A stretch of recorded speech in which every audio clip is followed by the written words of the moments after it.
Okay, we've all made New Year's resolutions. Many of us, including myself, probably haven't kept them. It's not always easy, right? Especially if you just signed up for a new gym membership, for example. So what can we really do to maintain those resolutions post-January? Dr. Dion Metzger is here to help us. She is a board-certified psychiatrist. Thanks so much for being with us. Hi, thank you for having me. So I want to start with talking about the psychological motivation behind really setting those New Year's resolutions. Why do so many people do this? And I think we want to change. We want a new year, new me. But what happens is we tend to psych ourselves out. I think we try to set these really lofty goals over this long period of time. And when we don't reach those kind of levels that we want to, we're just quick to give up. Okay, yeah. What are some of the big challenges? Why is it so hard to keep those resolutions?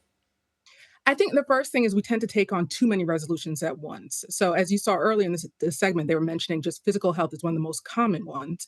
So, for example, if you want to cut out fried foods and work out 3 days a week, let's do one at a time. It's Mm. easier for the brain to be able to change one habit at a time rather than trying to take on two or three. So, just breaking it down to one per like during the time, it really makes a big difference. I wonder, too, if it's helpful to have more specific goals. These are really big ideas, right? To improve fitness, Yes. to improve mental health. How can we be more specific? And would that help in actually sticking to those goals?